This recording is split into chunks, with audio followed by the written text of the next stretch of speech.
Hi everyone. Hope all is well. This is McNutty here, and we're just going to be doing a brief video. I know I already kind of did a Washington Wizards video for an early NBA special, but just want to give a couple odds kind of change, and I think they're pretty interesting. So I just want to update that.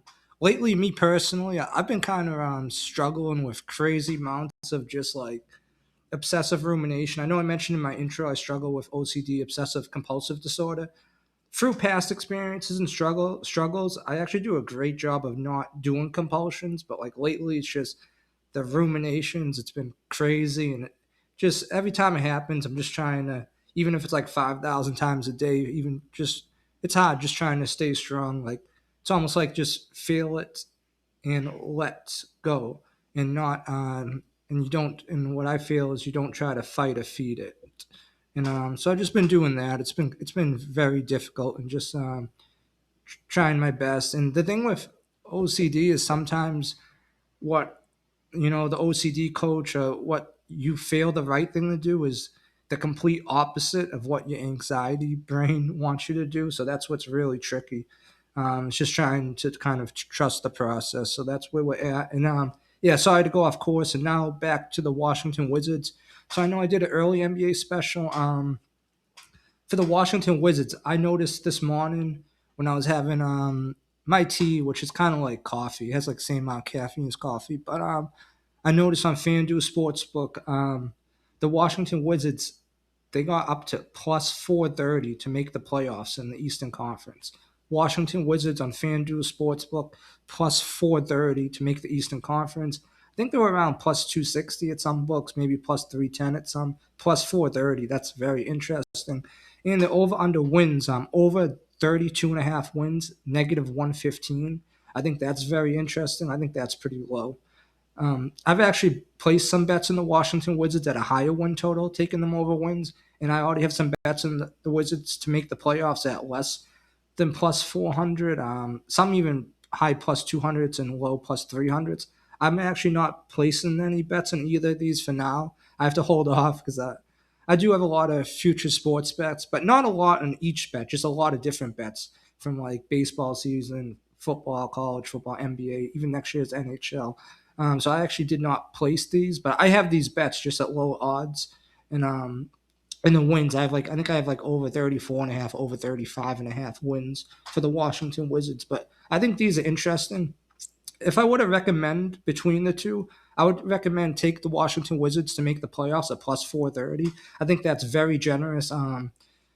There's 30 teams in the NBA, 15 in each conference. 8 out of 15 make the playoffs. The Eastern Conference projects to be deep. I see potentially 13 competitive teams. I think there's a chance, it's even a slight chance, the Chicago Bulls, if everything clicked, they could be competitive. I would not count on it. Probably 12 to 13 teams. But I like what the Washington Wizards are doing. As I mentioned before, I like the Chris Middleton signing and getting DeAndre Ayton as a bench big, former 1-1, who's kind of disappointed as a number one overall pick, but as a bench big, that's interesting. Those are signs that I think they're trying to compete. And I read today, this morning, that they're in talks. They're one of the teams that's being aggressive, trying to get DeMar DeRozan. As a Sacramento Kings fan, even though we haven't made the playoffs with DeMar, I like DeMar a lot. As Mark Jones calls him, the president of the MIDI committee. And I love how if you the past two seasons, if you watch any Sacramento Kings game that DeRozan plays and Mark Jones commentates, whenever you hear DeRozan checked into the office, any real Sacramento Kings fan knows exactly what Mark Jones means. I always love hearing him say that. I'm a fan of DeRozan, and just DeRozan's just the fact that they're being aggressive to maybe sign him, and the fact that DeMar DeRozan, who I think is 37 years old and has had a very accomplished career, not sure if he'll be a Hall of Fame. He might, if not Hall of Fame, definitely very close. DeRozan probably wants to go to a team that has a chance to win, so that's a great sign. They Alex Sarr is still expected to be ready for the start of the season. Anthony Davis is projected to play the power forward spot, which he prefers. I like Keyshawn George. I think he has a lot of upside. He played 1 year at my university, Miami Hurricanes. He actually didn't have a high usage in college, but he showed potential. And I think and Keyshawn George had 4.5 assists a game, underrated passer. So it won't just be Trey Young. And Anthony Davis has averaged, if I think about the past 7, 8 years, probably like 3.5 assists per game, like as a whole. So Anthony Davis is a pretty solid passer at the four. And you have Bob Carrington coming off the bench. And as I mentioned before, I think Bob Carrington is actually potentially better than a lot of, not a lot, but some teams starting point guards. So I think the Wizards are interesting. I like that plus 430 to make the playoffs. I think that's recommended. It's always risky. I could see the Wizards, because if they miss the playoffs, I could see them going under the 32.5 wins. Just say Anthony Davis gets hurt. He only plays 20 games or so. And then that's probably the big thing. I think Anthony Davis staying healthy is more important than Trey Young staying healthy because they have Bob Carrington, the backup point guard. But if Anthony Davis, if he can stay healthy, him and Alex Saad, they can just cause so many problems. And Aiton coming off the bench. I mean, you could see a scenario where it goes under 32.5 wins, but I like that over 32.5 wins. I think if they go over, they probably make the playoffs. So that plus 4 to 30, I think that is very interesting. Yeah, I just want to give these out. And the Wizards actually dropped on FanDuel to 60 to 1 to win the Eastern Conference. They're back up to 80 to 1, plus 8,000, 80 to 1 to win the Eastern Conference. So if you have not gotten any of that, I think that's a very interesting bet. I could see the Washington Wizards causing problems for anyone in the Eastern Conference, including the New York Knicks, including the Philadelphia 76ers. I understand the 76ers around plus 350 to win the conference at most sportsbooks. I get it. They're a super talented team, but I think they're flawed. Embiid, who has probably been more injury prone than Anthony Davis. I mean, if he goes down, who do they have for defensive bigs? Aiden Bona, Dean Wade. Dean Wade's a 3-point shooter. They should be a great regular season team, and with Maxey and Edgecombe and Jalen Brown and LeBron, and they should have an amazing offense. But I mean, if the Wizards, if everything clicks, they could cause a lot of problems for them. And the Wizards could cause a lot of problems. I could see, like I said, the Knicks. I still think there's a somewhat, not I wouldn't say very likely, somewhat likely chance the Boston Celtics miss the playoffs. They were around plus 400 for the conference. Now they're around plus 600.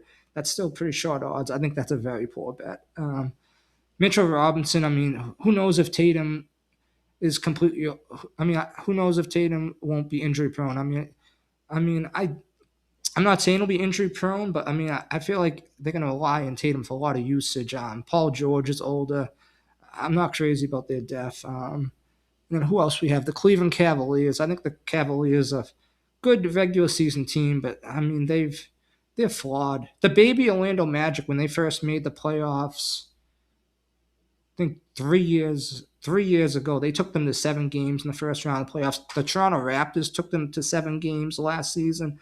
They haven't had many deep postseason runs. They blew, I think, a 22-point fourth quarter lead to the New York Knicks in Game 1 this year of the Eastern Conference Finals.